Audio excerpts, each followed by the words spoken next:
Get ready for something big.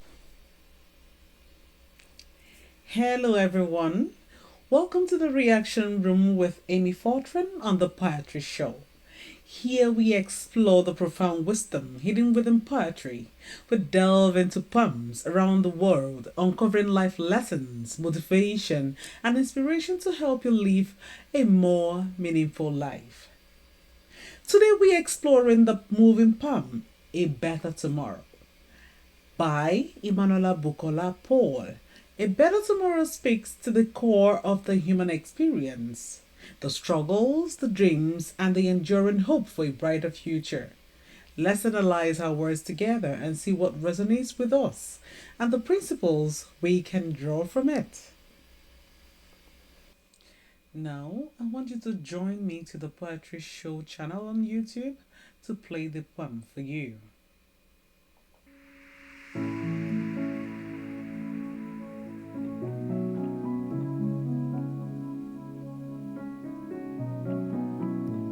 They say when life gives you lemons, you make lemonade. So sweet, as they call it. That's how everything is made. But were we born to suffer while the privileged had it on a platter? I was born with a wooden spoon long enough to chastise me whenever I went astray.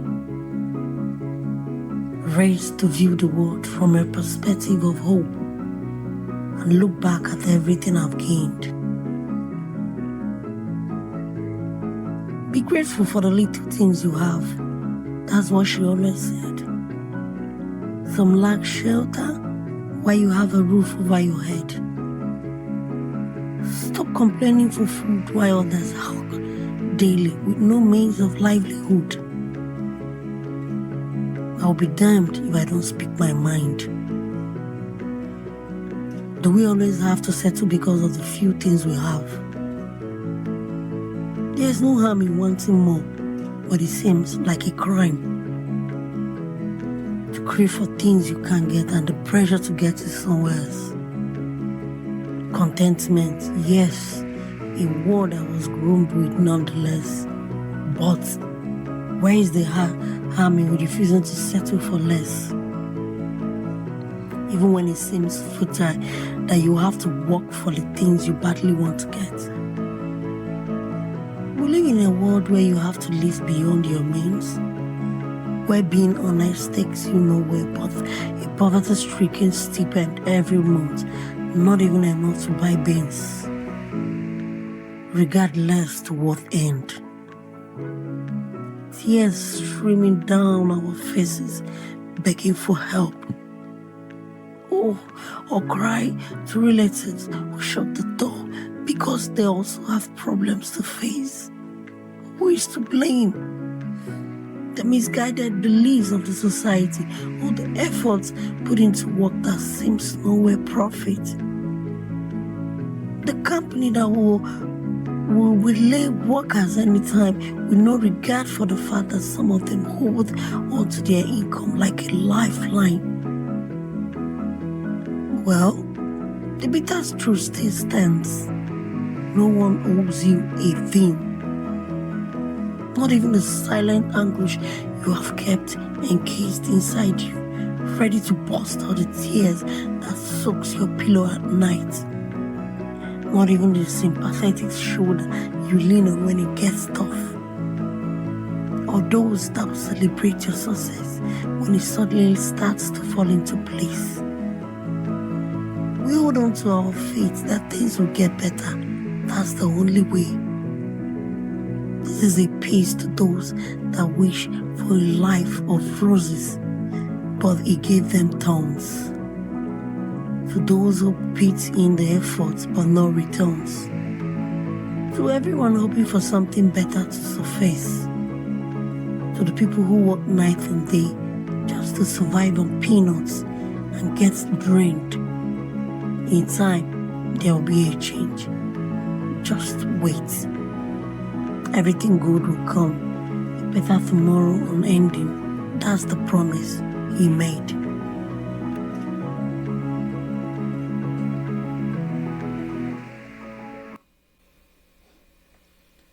Wow, this poem is really emotional.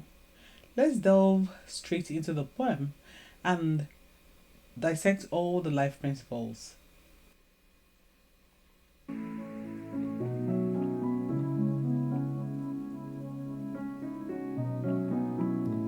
They say when life gives you lemons, you make lemonade. So sweet, as they call it. That's how everything's made. The first lesson or life principle I was able to get from this is creativity in adversity. Life gives us lemons, but how we handle them defines us. The narrator begins with the classic metaphor: when life gives you lemons, make lemonade. Turning challenges into opportunities is the essence of resilience. Some people complain about how bad it is, forgetting there is always an opportunity in every situation. There is always a silver lining in every cloud. Have you ever seen a one sided paper or one sided piece of bread? There are always two sides of every situation in this life, but it all depends on which side you choose to focus on. Let's go ahead with the poem. But were we born to suffer while the privileged had it on a platter? I was born with a wooden spoon long enough to chastise me whenever I went astray. Raised to view the world from a perspective. The second lesson I was able to draw from this is facing inequality and opportunity. I'm very sure this question comes to everyone's mind. Were we born to suffer while others have it on a platter? And as human beings, we ignore that we have and focus on what others have. I know what you're thinking. You're probably feeling like the odds are stacked against you, like some people were just born with a silver spoon in their mouth, destined for greatness while you're stuck in the mud. But let me tell you something. This ain't your grandparents' world anymore. We're living in a time of unprecedented opportunity. The internet is the ultimate equalizer. Want to learn a new skill? YouTube's got your back. Dream of starting a business? Platforms like Shopify make it easier than ever. Need to connect with mentors and industry leaders? LinkedIn is your go to. Remember, privilege is nice, but hunger beats privilege every single time. From that burning desire to succeed, to make your mark on the world, a kid in Mumbai can code for a Silicon Valley startup. A teenager in Brazil can build a global following on YouTube. Your smartphone, more powerful than the computers that sent humans to the moon. Success isn't about where you start, it's about your mindset. It's about embracing continuous learning, adapting to change, building genuine connections, turning obstacles into opportunities, and most importantly, believing in yourself. The system is imperfect. Challenges exist. But for the first time in human history, your potential isn't decided by your birth zip code. You move. Are you going to complain? Or are you going to rise? Let's go ahead with the plan to get more lessons. While you have a roof over your head. Stop complaining for food while others hawk daily with no means of livelihood. The third lesson I was able to get from this one is gratitude and growth. You are right. Be grateful for the little things. It's a wise adage. It encourages us to appreciate the fundamental necessities of life: a safe place to sleep, access to food, and basic comforts. Recognizing these blessings fosters a sense of humility and appreciation for the fortunate circumstances we may find ourselves in. However, as you rightly pointed out, gratitude should not be misconstrued as complacency or resignation. It's not about accepting our current situation without striving for improvement. True gratitude fuels a desire to make the most of our opportunities and to help others who may be less fortunate. Gratitude doesn't mean settling for mediocrity. It means appreciating your current circumstances while striving to improve yourself and the world around you. Ultimately, gratitude is a powerful tool that can fuel both personal growth and a desire to make a positive impact on the world. It's about recognizing our blessings while simultaneously working towards a better future for ourselves and for all. Your support means the world to us. Liking this video helps YouTube recommend it to others, which helps us grow. Sharing it with your friends is the ultimate compliment. And subscribing keeps you updated on all the latest content from the Poetry Show. Thank you. Let's go back to the poem and bring out more life lessons.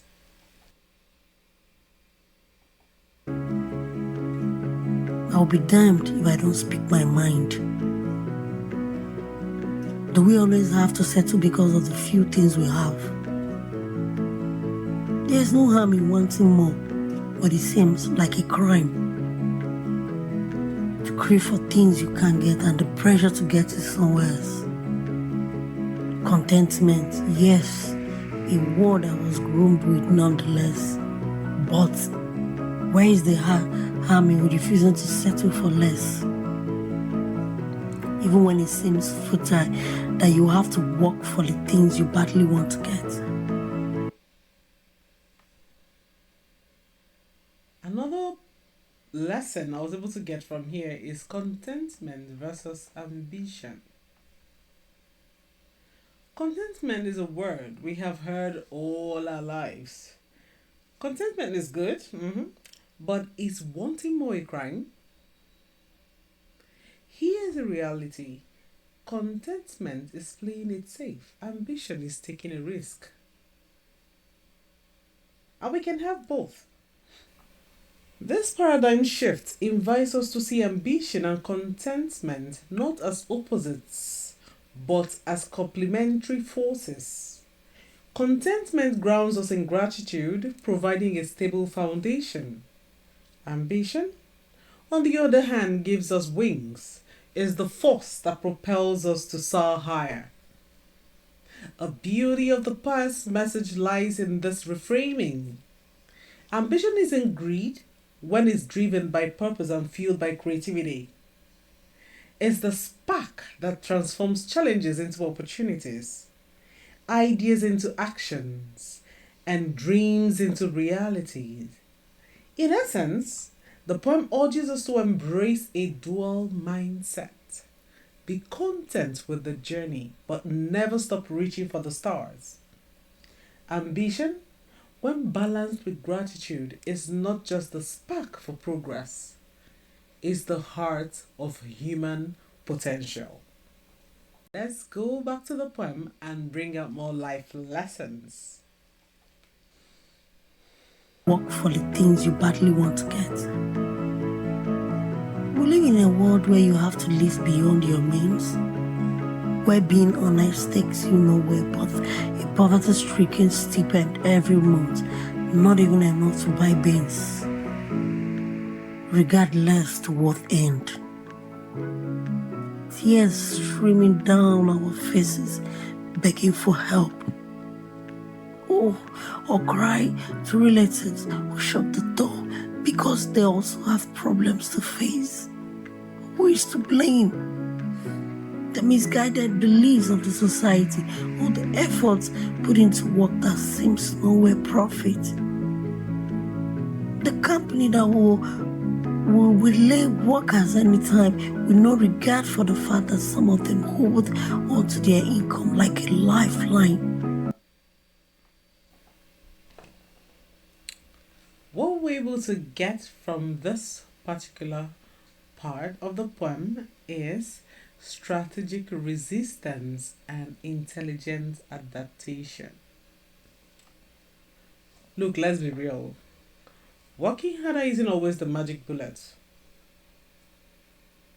Sometimes it feels like we're running on a treadmill, going nowhere fast. The system, well, is complex, right?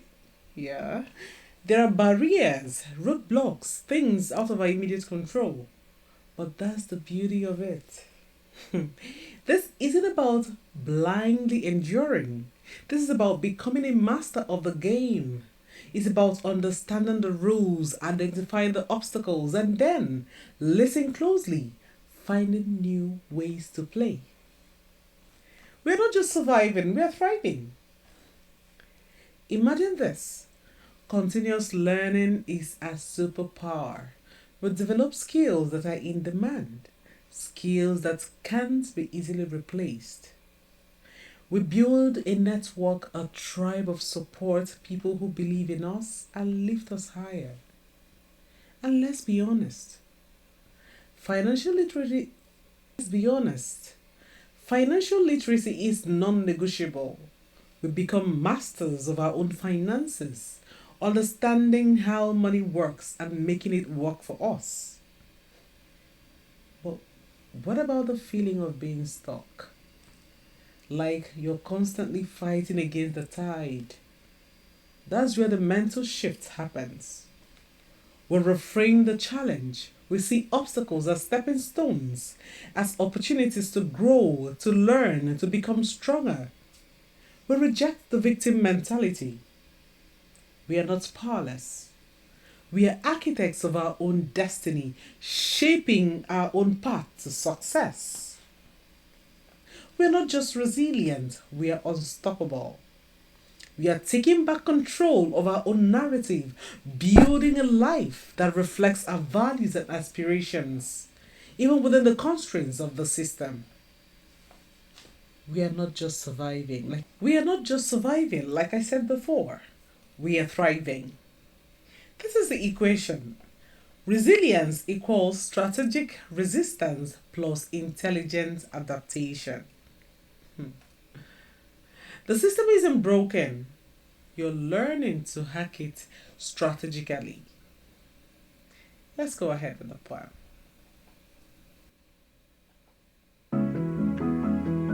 Well, the bitter truth still stands. No one owes you a thing. Not even the silent anguish you have kept encased inside you, ready to burst out the tears that soaks your pillow at night. Not even the sympathetic shoulder you lean on when it gets tough. Or those that will celebrate your success when it suddenly starts to fall into place. What I was able to get from this particular part of the poem is empowerment through independence. No one owes you anything. At first glance, this statement might seem harsh, even dismissive, but within its starkness lies a powerful truth. It's not about the cruelty of others, it's about reclaiming your agency. The poet's proclamation shifts the paradigm from dependency to empowerment, urging us to take charge of our lives, no matter the circumstances. Here's the reality here. It's actually a call to independence. It's easy to fall into the mindset that life or others owe you something. After all, if we've struggled, sacrificed, or endured hardships, isn't it fair to expect a reward or acknowledgement? The narrator, however, cuts through this notion, reminding us that fairness isn't guaranteed and waiting for validation or aid can leave us stuck in inertia. This realization isn't about fostering cynicism, it's about fostering strength. The poet challenges us to abandon the illusion of dependency and instead embrace the freedom that comes with self reliance. When no one owes you anything, the possibilities expand. Your success, your growth, and your happiness become your responsibility and your creation. Let's go ahead with the poem. Those that will celebrate your success when it suddenly starts to fall into place. We hold on to our faith that things will get better. That's the only way. This is a peace to those that wish for a life of roses, but He gave them thorns. To those who put in the efforts but no returns. To everyone hoping for something better to surface. To the people who work night and day just to survive on peanuts and get drained. In time, there will be a change. Just wait. Everything good will come. A better tomorrow unending. That's the promise He made. The lessons I was able to get from this part of the poem are faith, hope, and perseverance. Absolutely. During challenging times, our faith serves as a steadfast anchor. Hope is not just passive waiting, it's active perseverance. Think of faith as a powerful tool that transforms despair into action, guiding us towards the brighter future that awaits us. Remember, success is often a journey, not a sprint. It's built over time through small steps and unwavering determination. Better days will come. The life lesson here is clear. Believe in the possibility of change. Trust in God's good will and positive plan for us. This brings us to the end of our reaction video for today. A Better Tomorrow, written by Emanuela Bukola Paul. The book I would like to recommend is Man's Search for Meaning by Viktor E. Frankl. It's a book about a better hope for the future. A purchase link will be in the description below, and a link to this poem, A Better Tomorrow, and other playlists from the poetry show will also be in the description below. If you enjoy this video and want to see more creative poetry ideas, please give it a thumbs up and don't forget to subscribe to join the community and never miss a new video. Sharing is caring. So if you think a friend will love this, hit the share button. Follow us on our social media handles and visit our website www.poetry.ca to read more poems from poets all over the world. Thank you for watching. See you in the next video.